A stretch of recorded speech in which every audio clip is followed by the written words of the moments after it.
ferme les yeux, le monde s'apaise. Entre deux respirations, il y a un espace sacré. Un lieu où le bruit du monde se tait et où l'âme commence à parler. Bienvenue dans ce nouvel épisode. Hello tout le monde, j'espère que vous allez bien. On se retrouve aujourd'hui pour le nouvel épisode du podcast. Ça fait un petit moment depuis mon dernier épisode. J'avais besoin d'avoir ce laps de temps pour moi déjà et parce qu'il s'est passé tout un tas de choses. Donc j'ai pris un petit moment avant de revenir. Bien évidemment, je me fais une joie de revenir. J'avais hâte de pouvoir réenregistrer ce nouvel épisode, particulièrement cette thématique, puisque c'est quelque chose qui me parle depuis très longtemps et c'est une question que je me suis posée très longtemps.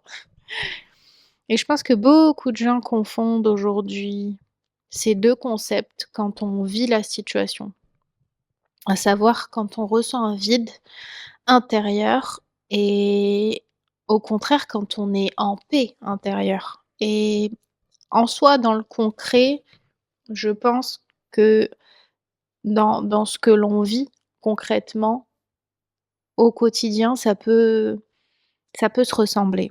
Ça peut se ressembler. Donc on va commencer cet épisode avec une question, une vraie question, pas rhétorique et pas juste voilà, pour faire joli puisque j'ai envie de démarrer l'épisode. C'est une question que je me suis moi-même posée et que j'aimerais qu'on se pose, nous, de manière générale, auditeurs et moi-même. Est-ce qu'on se souvient, est-ce que tu te souviens d'un moment en fait où tu es restée seule? OK, un moment où tu es restée complètement seule, il y avait absolument personne autour de toi, mais vraiment seule, sans le téléphone, sans distraction, sans musique, sans ordinateur, sans écran, sans rien du tout et où finalement quelque chose d'inconfortable a commencé à monter à l'intérieur. Une sorte de malaise un peu diffus, une montée, d'agitation sans raison précise. Pas forcément une tristesse, pas forcément une anxiété que tu peux identifier, mais juste quelque chose qui ressemblait à je sais pas, qui ressemble à un creux, à un vide. Et la question, c'est qu'est-ce que tu as fait de ce vide-là? Qu'est-ce que tu as fait avec ce vide-là? Parce que c'est pas la première fois, je me suis déjà retrouvée, moi, personnellement, seule, hem, volontairement et involontairement. Et quand je fais l'introspection de tout ce qui m'est arrivé, quand j'essaie de faire, le bilan, que je suis dans cette fameuse auto-observation, hein, dont je parle constamment, eh bien je me suis rendu compte en fait que je supportais pas finalement le vide et le silence pendant très longtemps et que ce fameux vide-là, pendant des années, je l'ai rempli et de tout et de n'importe quoi, de scroll, de conversations inutiles, de projets, lancés comme ça, sur un coup de tête à la hâte, parfois même d'addiction, pas forcément de substances et cetera, mais ça va être une addiction à certains contenus, une addiction à, le fait de ne pas vouloir être seule justement, donc je vais être addict à des gens, à des conversations, à un relationnel, à l'attention, à ce besoin d'attention, ce besoin, ce regard et cetera et cetera, je l'ai rempli avec, des planifications frénétiques, incontrôlées même, de choses qui n'avaient absolument aucune urgence.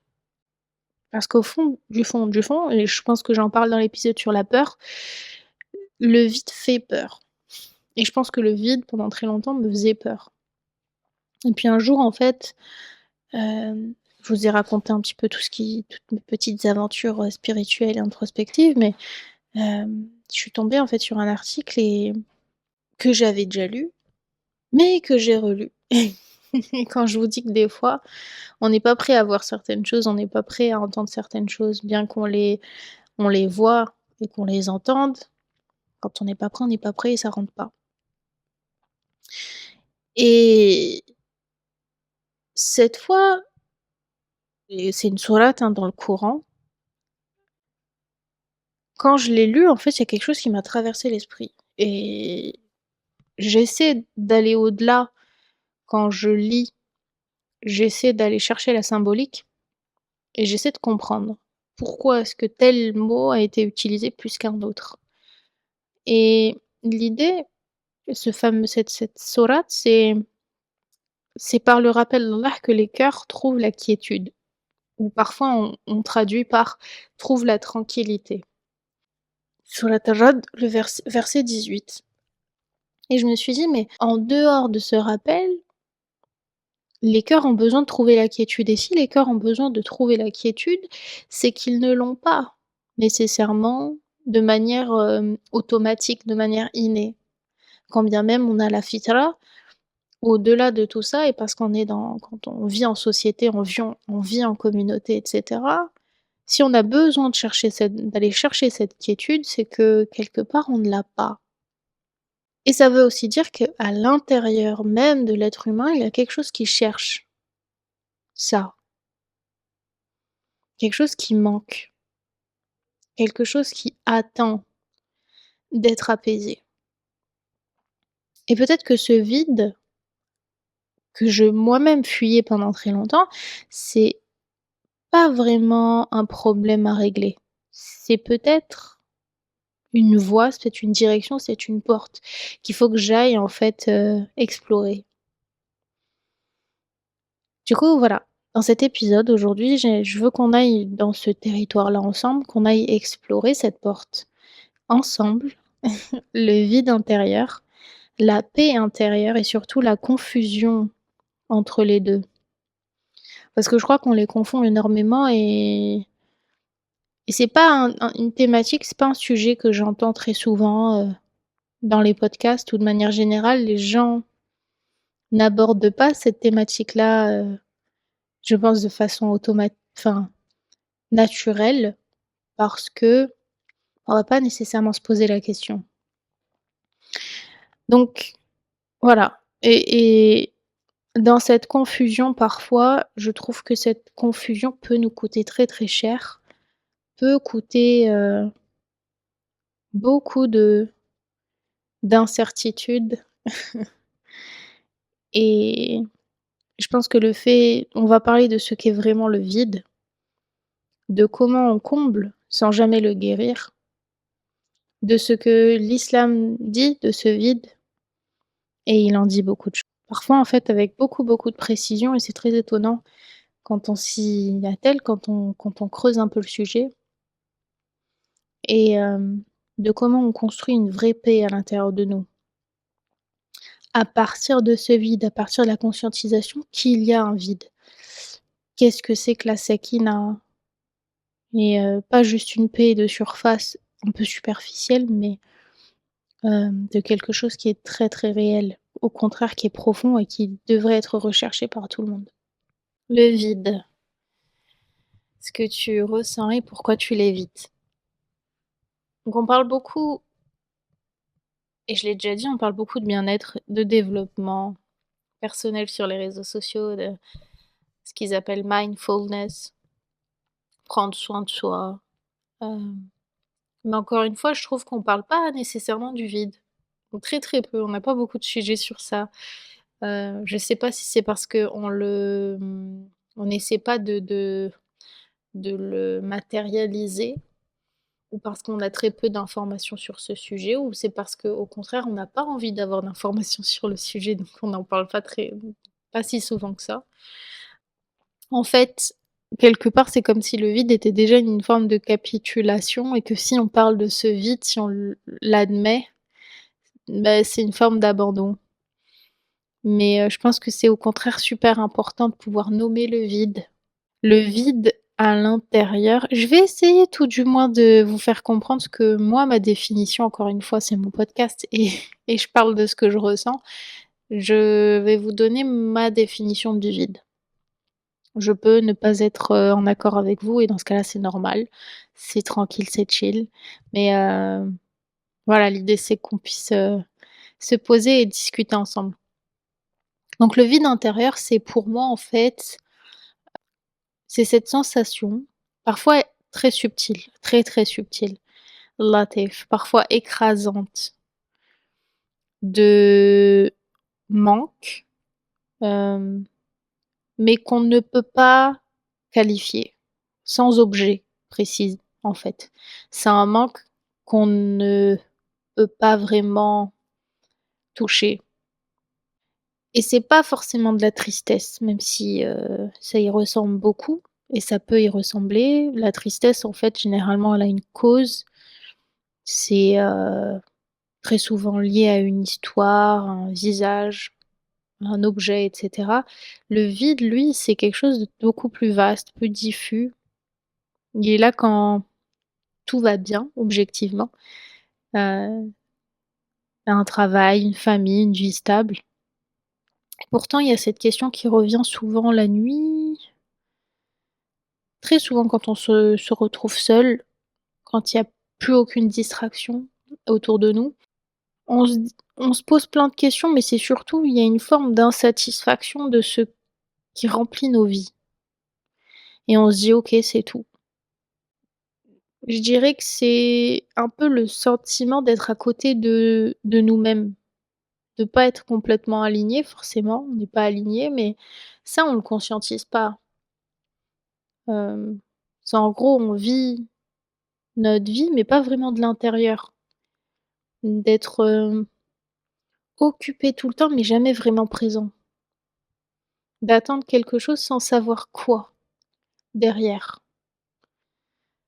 Je crois que c'est ça le vide.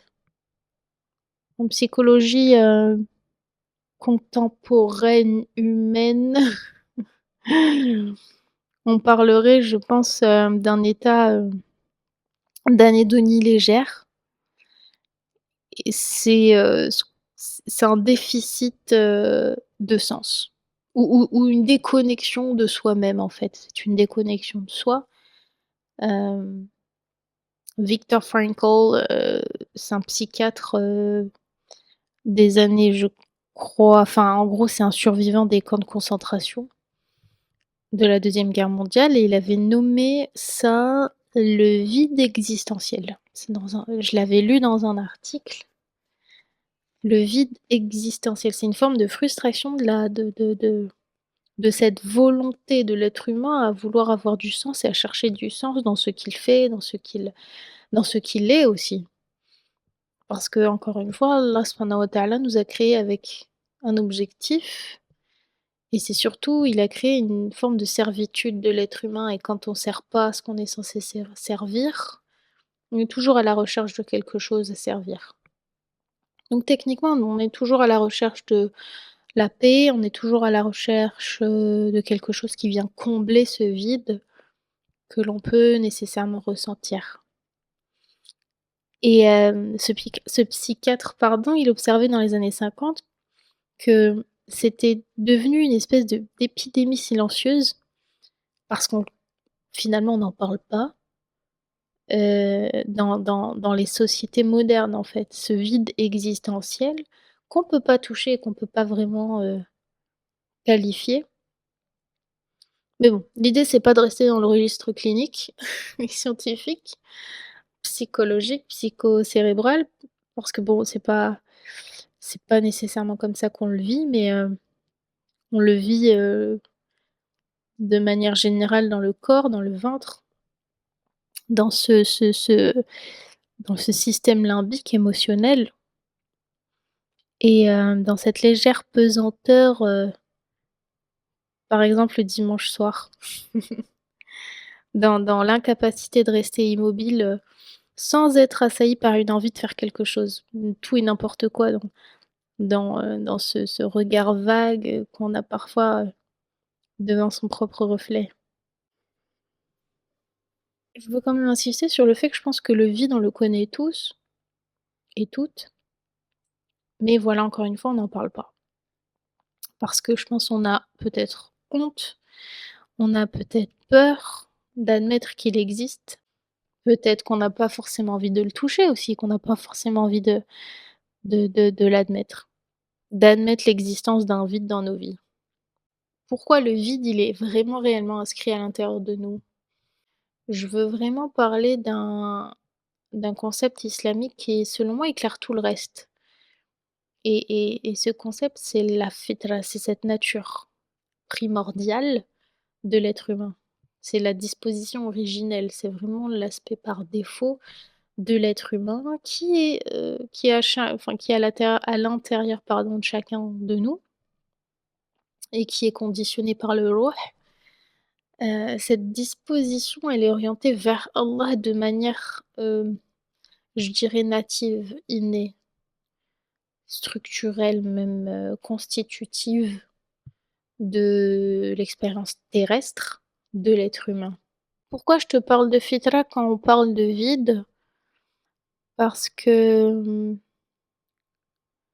l'imam Ibn al-Qayyim, rahimahullah, dans son œuvre monumentale, Madarij Salikin, j'espère que je le lis bien. Il explique en fait quelque chose de fondamental. Il dit en gros que la fitra, c'est une aspiration, un élan. C'est une orientation vers ce qui est vrai, vers ce qui est bon et vers ce qui est absolu. Et quand cet élan ne trouve pas son objet, le tawhid, et en l'occurrence la connexion, la proximité avec le Créateur, il ne disparaît pas. Il se retourne contre lui-même. Et c'est ultra important et c'est super intéressant de voir la chose parce que cette prédisposition crée un creux. Ça va créer une insatisfaction et ce sentiment que quelque chose manque à l'intérieur de chaque être humain. Autrement dit, le vide, ça devient pas une anomalie, c'est pas une anomalie. C'est juste une fitra mal orientée, blessée, non alignée.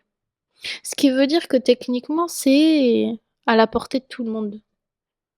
Parce que tout être humain sur cette terre a vécu et vivra des épreuves. Donc je pense que de toute façon, tôt ou tard, dans la vie de chaque être humain, on est prédisposé, pardon, à vivre un vide, ou du moins à ressentir un vide. Et donc techniquement, ça veut aussi dire que c'est le cœur qui cherche en fait en tâtonnant, hem, ce pourquoi il a été créé, parce qu'il a été créé pour trouver. Il a été créé pour servir son créateur. Et qui ne trouve pas cette servitude, cet élan, cette orientation vers la connexion divine, qui ne le trouve pas, ou pas encore, ou pas complètement parce qu'il cherche au mauvais endroit. C'est souvent le cas, c'est souvent le cas. Dans les mauvaises adresses, dans les mauvais lieux, dans le mauvais environnement, à travers les mauvaises personnes, les mauvais outils et les mauvaises croyances. Ibn al-Qayyim écrit, et je vais essayer de paraphraser parce que le texte original il est en arabe classique. C'est assez dense et malheureusement je ne sais pas encore lire et écrire l'arabe, mais il écrit en fait que le cœur humain ne peut trouver, le repos véritable, la stabilité véritable que dans la connaissance d'Allah et dans l'amour d'Allah, cet amour inconditionnel. Toute autre chose en parallèle de ça ne fait que simuler ce repos. C'est une simulation, c'est limite en fait quelque chose de complètement superficiel. C'est une alternative mais qui est superficielle et provisoire surtout et la simulation finit toujours par se lézarder quelque part et ça, c'est une idée que je trouve à la fois profondément douce, mais aussi très, très exigeante. Douce parce que ça veut dire que le vide que tu ressens n'est pas un signe que finalement tu es cassé ou quelque chose ne va pas chez toi et exigeante parce que, bah, ça veut dire que la solution n'est pas dans ce que tu as l'habitude d'espérer ou dans ce que tu espères de manière enfin, habituellement. Donc la question naturelle après tout ça, c'est que si le vide fait partie de notre constitution humaine et de cette expérience terrestre, si c'est notre fitra à l'intérieur de nous qui cherche, pourquoi, mmh, pourquoi est-ce qu'on le fuit plutôt que de l'habiter? Pourquoi est-ce qu'on fuit un vide au lieu de l'affronter?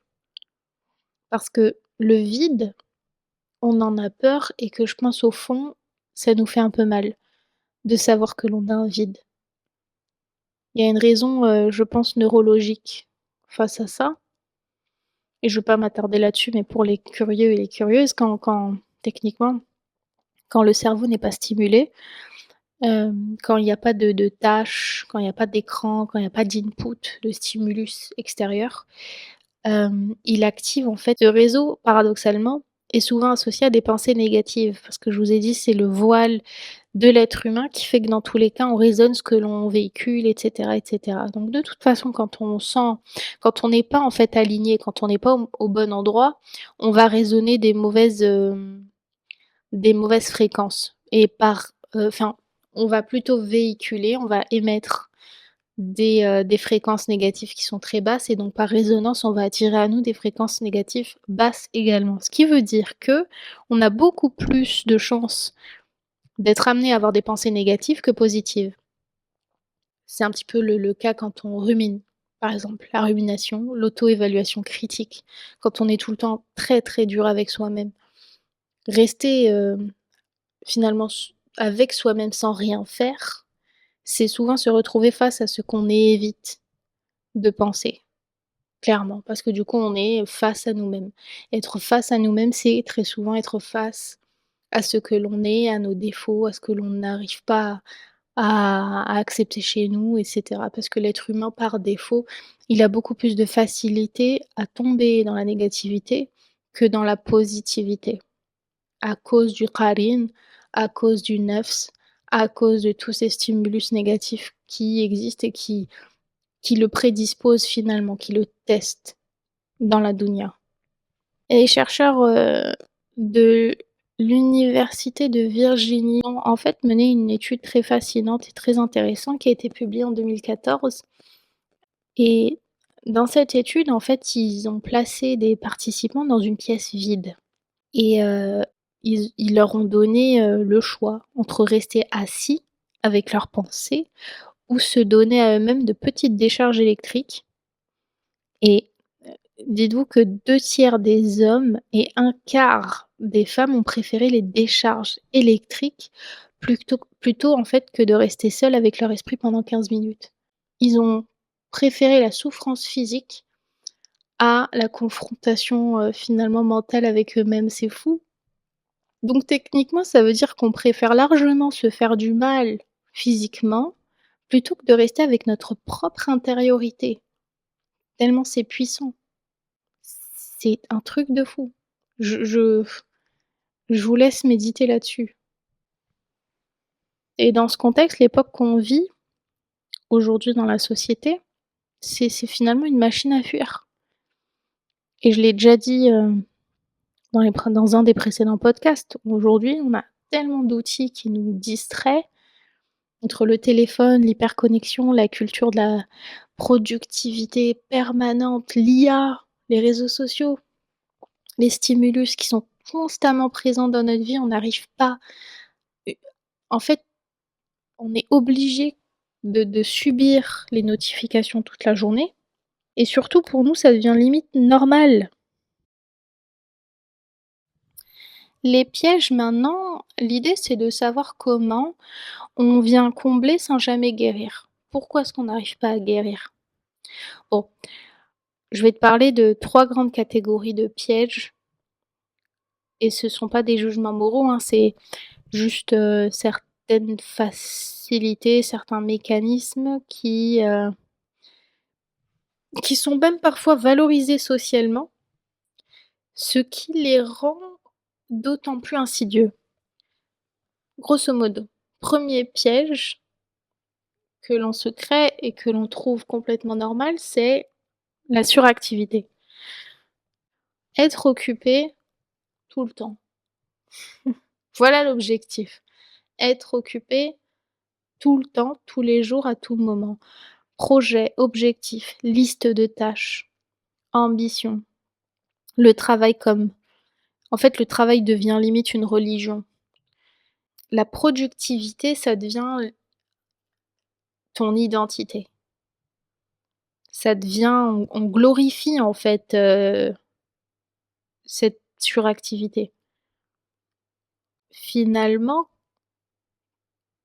le fait de ne pas avoir le temps constitue, je dirais, une, un élément de réussite, constitue une façon pour nous d'admettre que l'on fait des choses et donc c'est un élément qui vient ajouter une forme de satisfaction personnelle, satisfaction de soi. On est content parce que l'on a rempli notre journée. On dit j'ai pas le temps comme si c'était un compliment. De ne plus avoir le temps, un élément de productivité. Pour être honnête, parfois on crée de l'occupation pour ne pas s'arrêter. Parce que s'arrêter, c'est risquer de ressentir quelque chose qu'on ne sait pas gérer, au fond. Au-delà du fait de se sentir inutile, pas productif, etc. Le problème, c'est que la suractivité ne touche pas le vide, elle le contourne. C'est-à-dire qu'en gros, quand le projet se termine, quand les vacances arrivent, quand la vie se calme, le vide est toujours là et il reste intact. Donc ça vient pas guérir, ça vient pas effacer le vide, ça vient juste amener quelque chose qui vient contourner, qui vient gagner du temps, face à quelque chose qui est de toute façon indéniable et que l'on ne peut pas enlever, qu'on ne peut pas supprimer dans sa vie. En tout cas qu'on considère comme parfois un handicap. Le vide en fait il est là mais il reste là, il t'attend comme si finalement, tu n'étais jamais vraiment parti.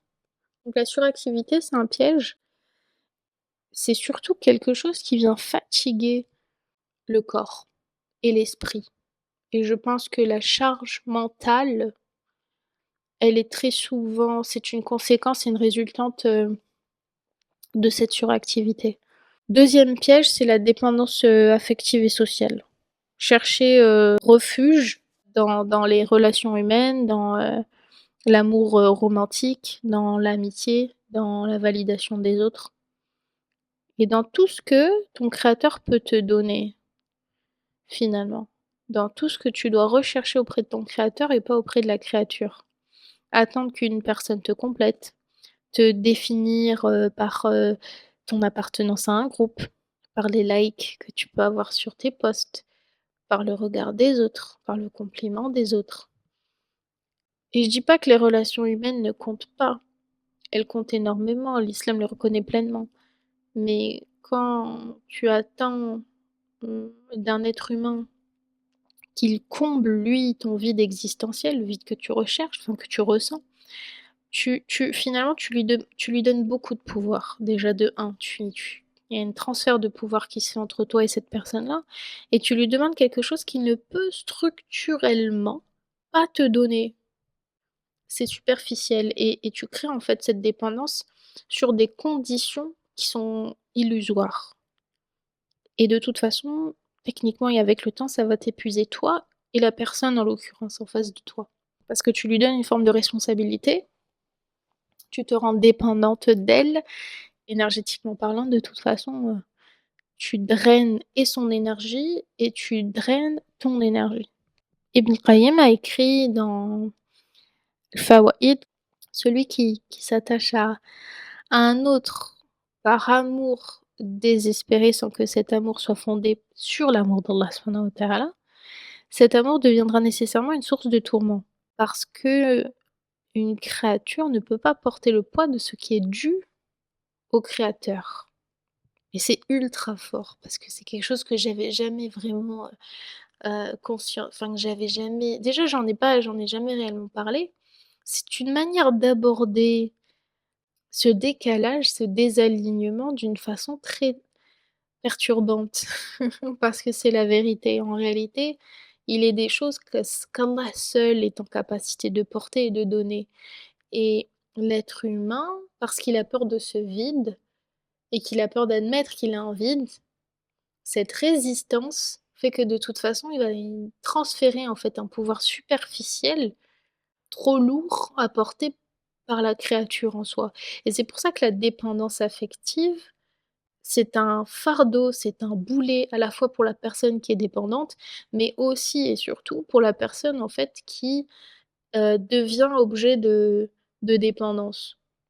Donc pour la personne en face qui se retrouve, responsable quelque part du poids qu'elle est en incapacité de porter parce que ce poids-là, il est dû à Allah subhanahu wa ta'ala. C'est dingue de voir les choses de cette façon-là. Et c'est pour ça d'ailleurs que du coup, l'être humain n'est pas fait pour être dans la dépendance. L'être humain n'est pas fait pour être dans la peur. L'être humain n'est pas fait pour être dans des émotions basses constamment. Heu, l'être humain est fait au contraire pour résoudre en fait cette question sur son existence sur terre, très vite, assez rapidement, de s'élever spirituellement et d'élever ses énergies, d'élever ses fréquences et surtout de se rappeler qu'il doit retourner à son créateur.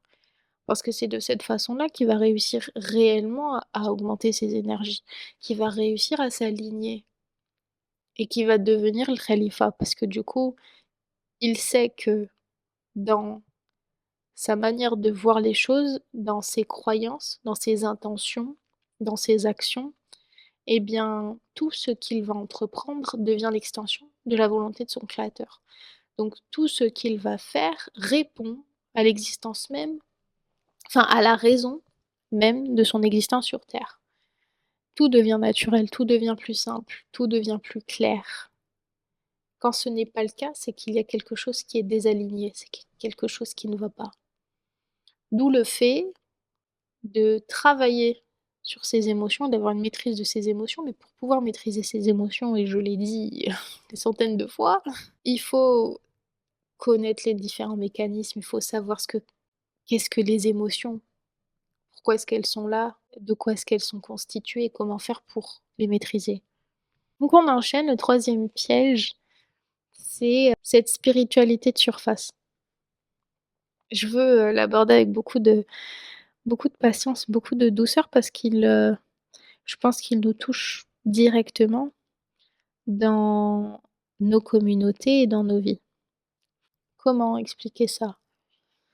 Il y a une spiritualité, je trouve, qui ressemble à de la paix, mais qui en réalité constitue en fait une forme d'évitement. On accumule des connaissances religieuses sans les laisser réellement transformer notre intérieur. Et c'est un petit peu le décalage quand je dis que c'est très facile d'apprendre, mais c'est pas forcément évident d'appliquer. Et il y a un monde entre l'apprentissage et l'application.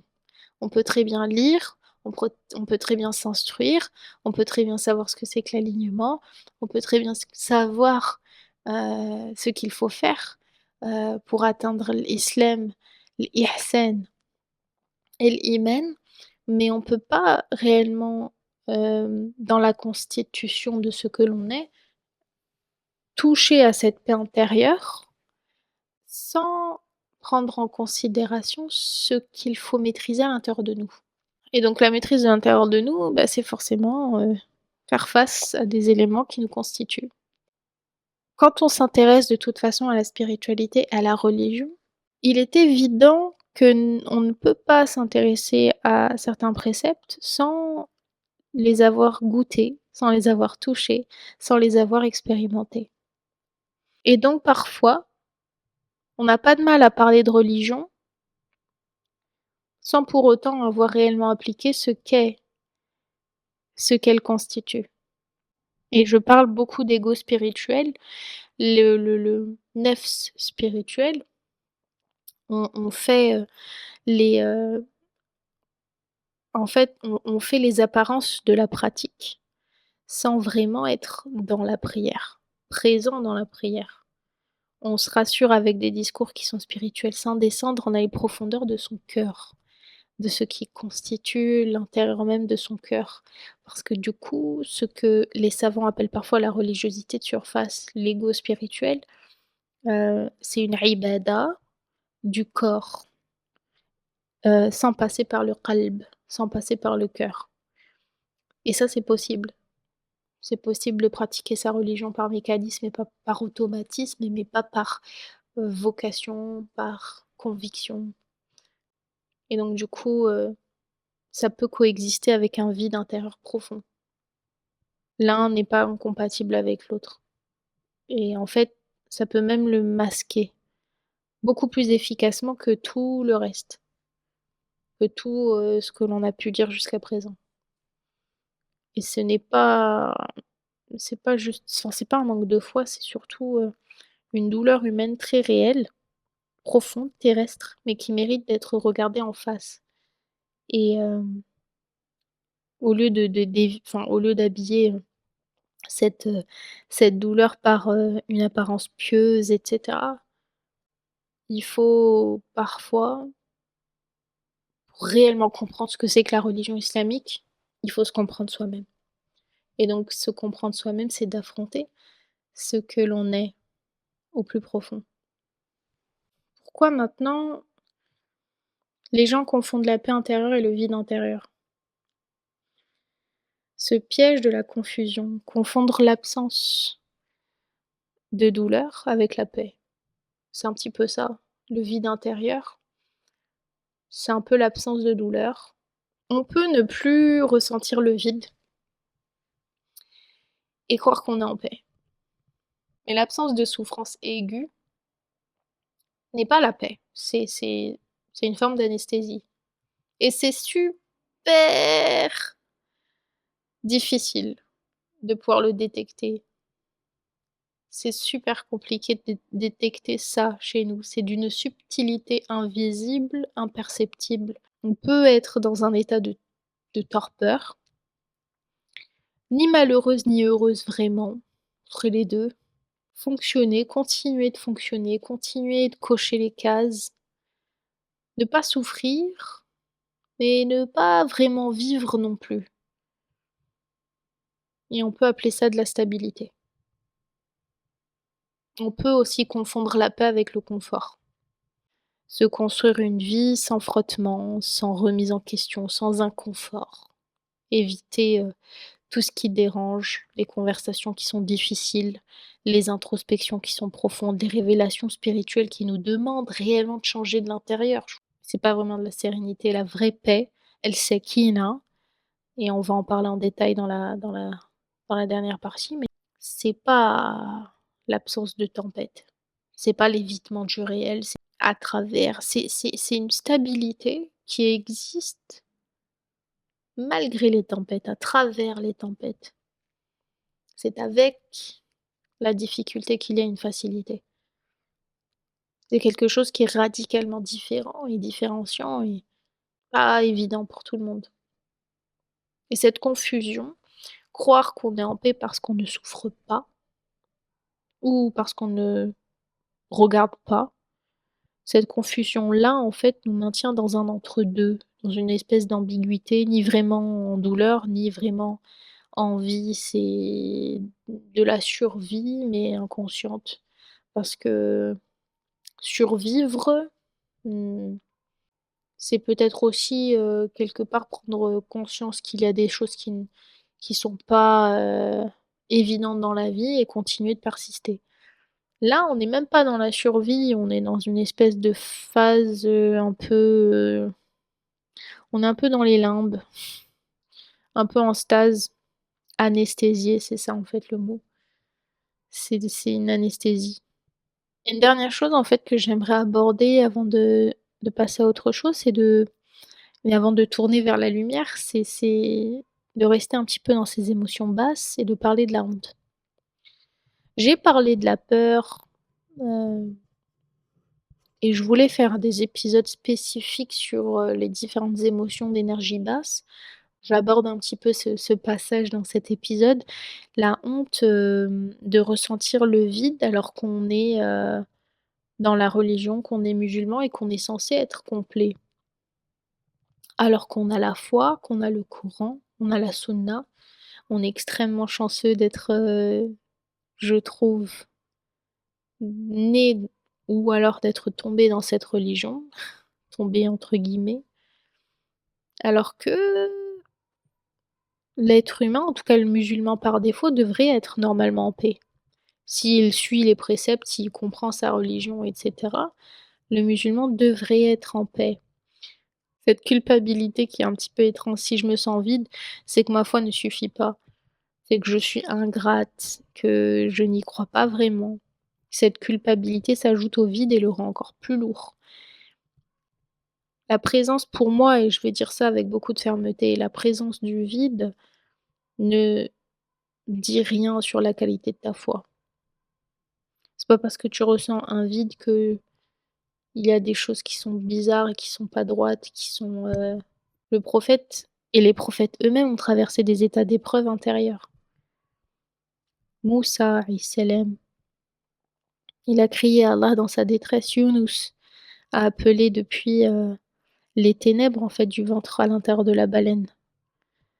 Le prophète sallallahu alayhi wa sallam a traversé des périodes de pesanteur au point, qu'Allah lui révèle dans la sourate Doha: ton Seigneur ne t'a pas abandonné et il ne te hait point. Et je reviens à cette sourate Ar-Ra'd, c'est dans la tranquillité, c'est dans le rappel d'Allah que les cœurs trouvent la quiétude, que les cœurs trouvent la tranquillité. Cet état de vide, d'incertitude, parfois même de détresse, reste humain. Allah lui dit: je n'ai pas abandonné. Ça veut dire que la question avait été posée, que le doute avait existé, même sous forme intime, et même sous forme infime, que la nuit existait avant que la lumière revienne. Et c'est ça ce que ça veut dire. Ça veut dire que l'être humain, c'est humain de tomber dans ces énergies basses, dans cette honte. Mais le vide n'est pas une honte, c'est une condition humaine. Et Allah en est parfaitement conscient, étant donné qu'il a créé l'être humain avec toutes ses spécificités. Donc il sait que ce vide est naturel et qu'il doit être là. Parce que ça, je pense que le vide, c'est l'espace nécessaire pour pouvoir construire. Et que l'on ne doit pas avoir peur du vide, au contraire, c'est grâce au vide que l'on avance, que l'on construit, que l'on s'apaise. J'aimerais vous faire découvrir quelque chose, ou peut-être le faire redécouvrir différemment. Et c'est à quel point l'islam a pensé le vide intérieur avec une profondeur que la psychologie contemporaine cherche encore à rattraper. Il y a dans la tradition islamique, particulièrement chez les savants de la purification du nafs, le tasriya al-nafs, la purification de l'âme, une compréhension fine et nuancée des états intérieurs du croyant. Et le vide en fait partie. Al-Ghazali, rahimahullah, dans Hiya al-Ulum al-Din, l'une des œuvres les plus importantes de la littérature islamique, parle du cœur comme un miroir.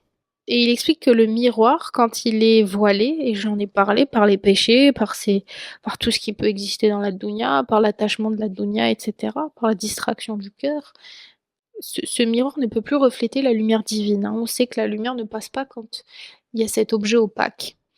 Et quand le miroir ne réfléchit plus, la lumière, il y a de l'obscurité. Quand le miroir ne fait plus passer la lumière, il y a de l'obscurité. L'obscurité, c'est l'absence de lumière. Il y a un vide, il y a une absence. Mais là, et c'est là que ça devient beau, le Ghazali ne dit pas que le miroir est cassé, qu'il y a une défaillance. Il dit, il est voilé. Euh, et le voile se lève, du moins de manière naturelle, le voile peut se lever. Et un miroir, ça se polit. Et le processus de polissage, c'est exactement ce que les savants appellent, et je le répète, le muraqaba, c'est l'auto-observation, la vigilance intérieure. C'est même en parallèle de la muraqaba, il y a ce qu'on appelle muhasaba, c'est l'examen de sa conscience. Se regarder à l'intérieur de soi. S'asseoir avec ce qu'on trouve. Même quand c'est difficile, ne pas vraiment fuir ce que l'on est. Le vide, dans cette lecture, n'est pas un ennemi, c'est plutôt un révélateur. C'est ce qui va venir mettre en lumière, grâce à ton miroir poli, ce qui doit être évident pour toi. Et il te dit quelque chose de très très important. Quelque chose voile ce miroir. Quelque chose fait écran entre toi et ta lumière, ou du moins la lumière divine. Et cette information-là, je trouve qu'elle est très précieuse, qu'elle est très importante. On a parlé de la fitra en début d'épisode, et j'aimerais rapidement revenir avec une autre profondeur. Ibn Taymiyyah, j'espère que je le dis bien, rahimahullah, écrit dans son que la fitra est fondamentalement une disposition à l'amour d'Allah. On l'a vu. Parce qu'il est conditionné à ton ruh qui est le souffle divin et la connaissance d'Allah subhanahu wa ta'ala, et que tout être humain, qu'il le sache ou non, qu'il le veuille ou non, porte en lui cette orientation, cet élan, cette fitra. Tout être humain a à l'intérieur de lui une fitra. C'est cette condition qui est innée. Parce que la fitra ne se tait pas. La fitra ne peut pas se taire. La fitra, c'est quelque chose qui est constamment à la recherche d'eux à l'intérieur de l'être humain. Et comme je l'ai dit, on peut ne pas être à la recherche de son créateur, mais on sera toujours à la recherche de quelque chose. Un athée est toujours à la recherche de quelque chose. Il est à la recherche de sa science, à la recherche de l'art, de l'amour, de la philosophie, de l'idéologie. En tout cas, il est toujours porté par cet élan qui le pousse à aller chercher des réponses. Et pour le croyant, lui, la fitra cherche ce qu'elle connaît déjà au fond. Elle cherche son créateur. Elle cherche ce rapport avec la transcendance, avec l'absolu, avec celui qui ne disparaît pas, celui qui est constant.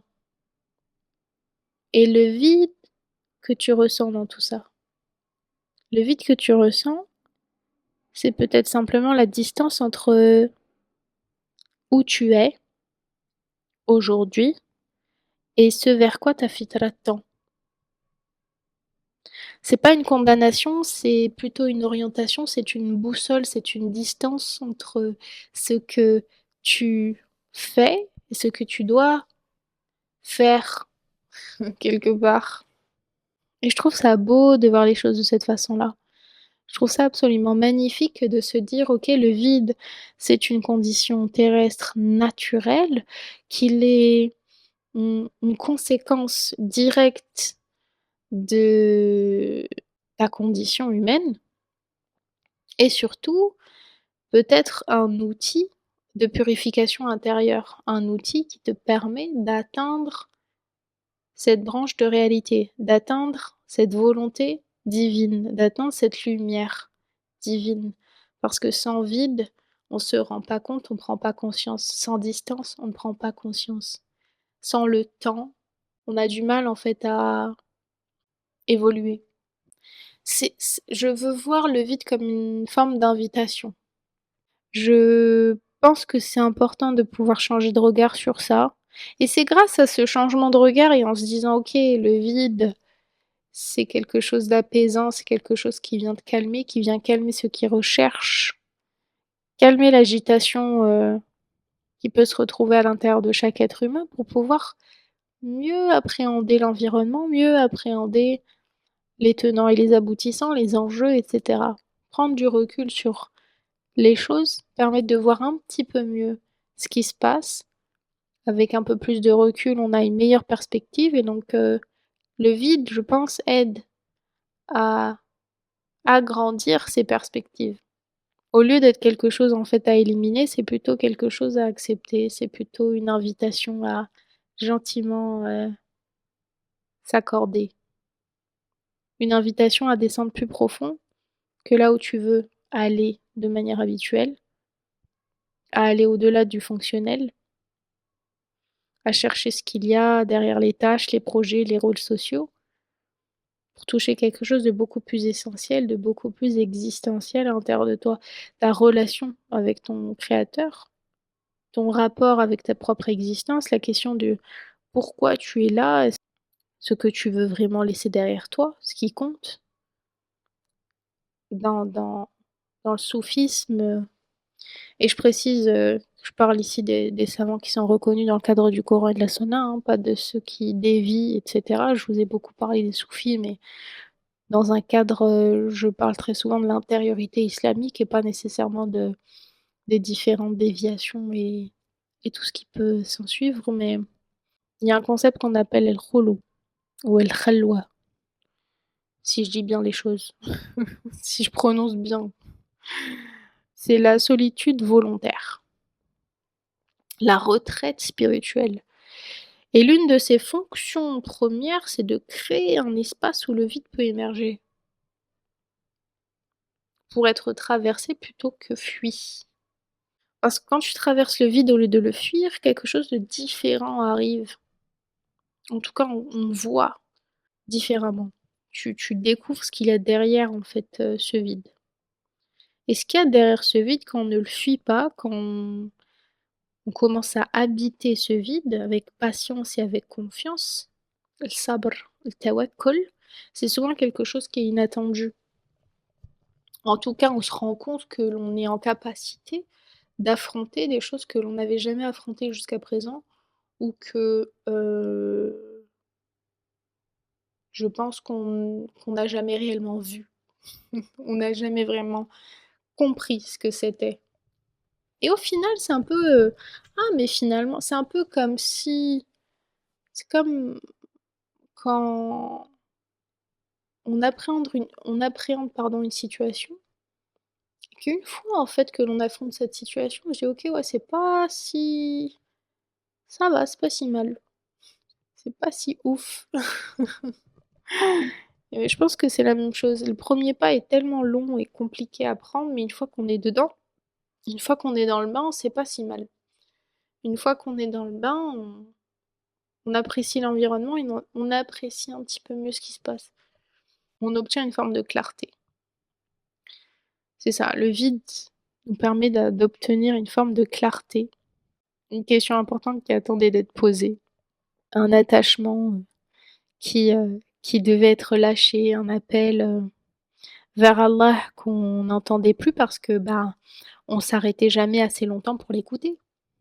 On s'arrêtait jamais assez longtemps pour comprendre qu'il y a quelque chose, une invitation. Le vide peut-être littéralement. L'espace où Allah te parle.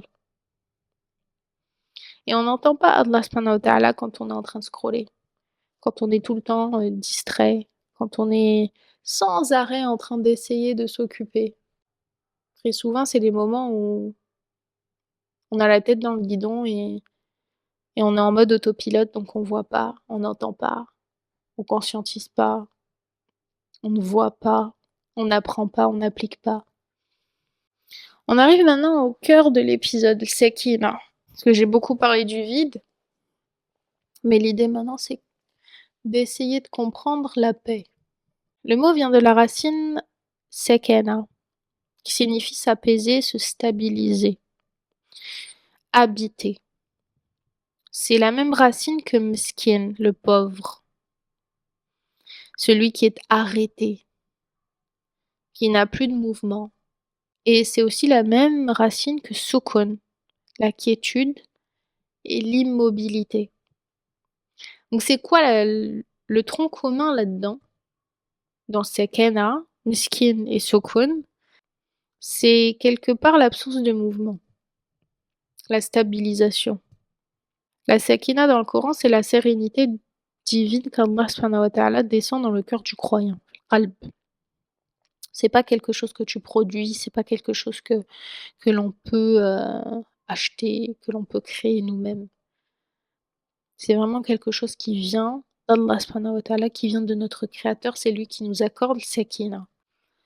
Ce n'est pas une technique de relaxation. Ce n'est pas le résultat d'un travail sur toi-même.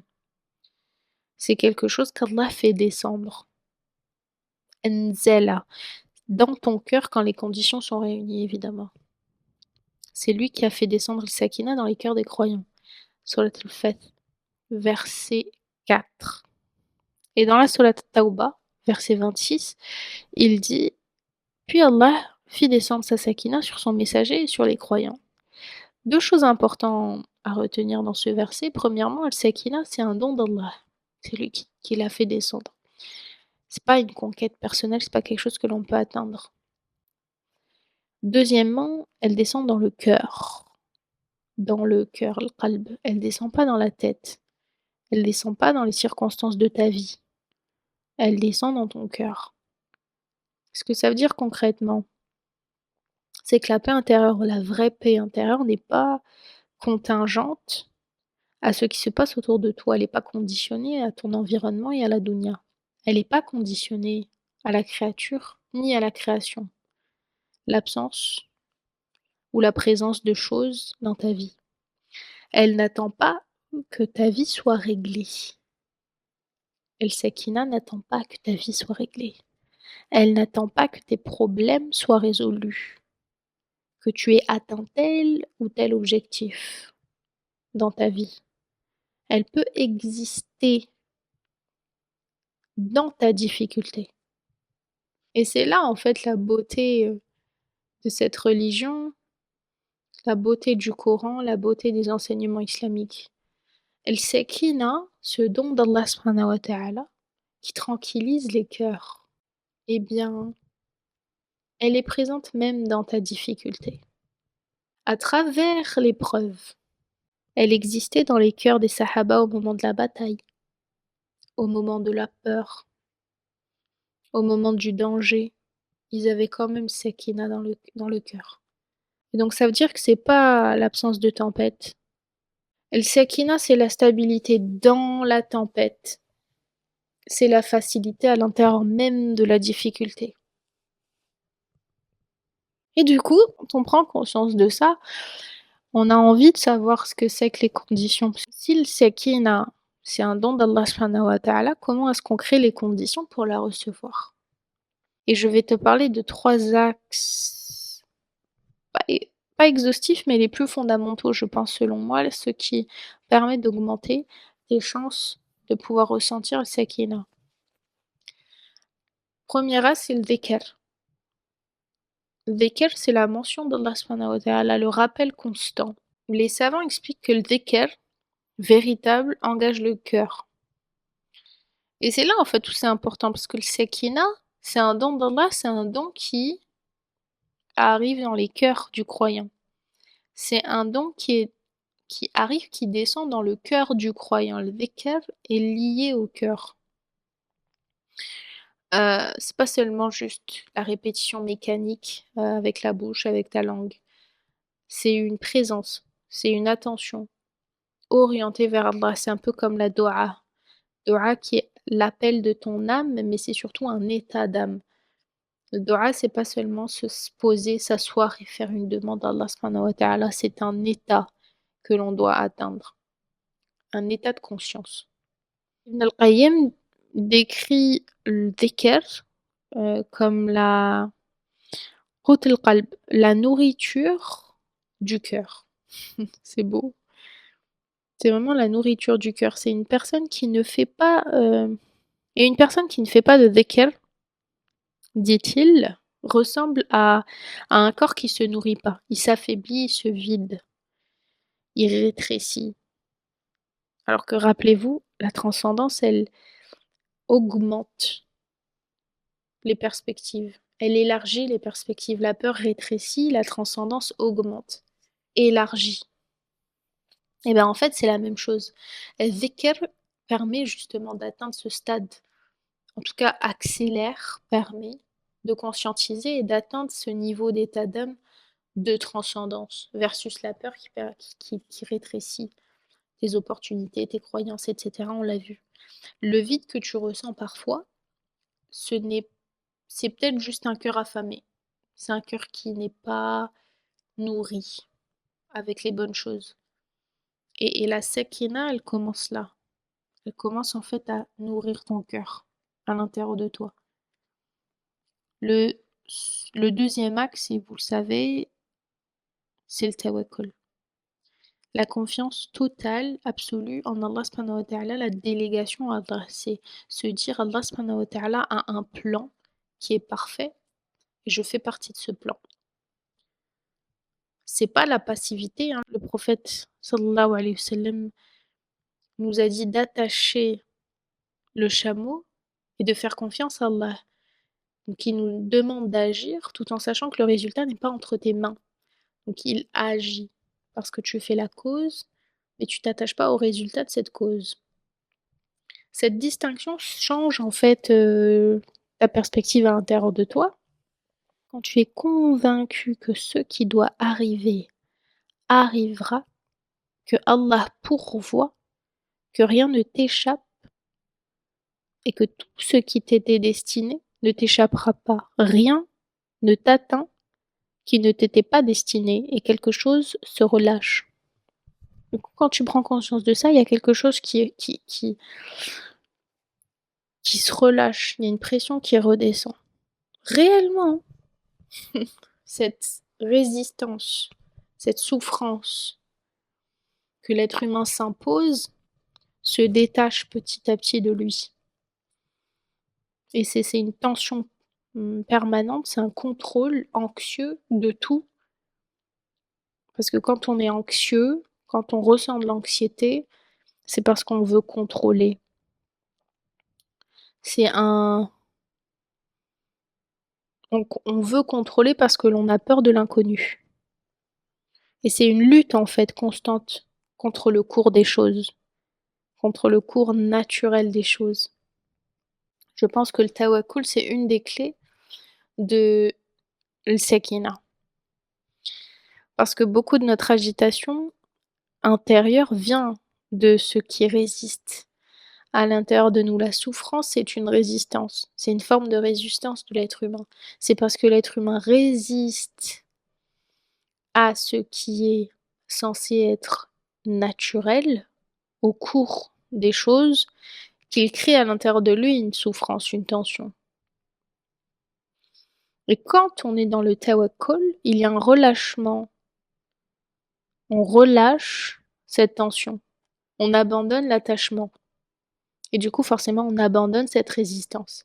Parce qu'au lieu d'affronter la vague, on surfe dessus quelque part. C'est un petit peu ça. Le troisième axe, et j'en parle constamment, c'est l'observation de soi. C'est cette conscientisation de ce qui fait ce que l'on est. Donc l'auto-observation, le muraqaba, la conscience aussi d'être vu par Allah, l'ihsan. C'est de se dire, dans l'état décrit dans le hadith de Jibril, adore Allah comme si tu le voyais et si tu ne le vois pas, sache que lui te voit. Sache qu'il te voit. Quand on intègre vraiment ça, pas superficiellement que Allah te voit, Allah te connaît, il est avec toi à chaque instant, il est plus proche de toi que ta veine jugulaire, tu n'es jamais vraiment seul et la solitude, ce vide particulier qui vient quand personne n'est là, mais il change de texture parce qu'il y a quelqu'un. Il y a toujours ton créateur avec toi. Tu n'es jamais seul. Cette présence-là, cette conscience de la présence de ton créateur dans ta vie, à chaque instant de ta vie, c'est peut-être ce qui distingue le plus profondément la vraie Sekina de toutes ces imitations et de toute cette superficialité que l'on s'impose, que l'on se donne pour espérer ressentir une forme de paix, c'est pas le cas. Donc, quand tu comprends réellement que Allah subhanahu wa ta'ala est avec toi à chaque instant, tu ne peux pas ressentir la solitude qui fait mal.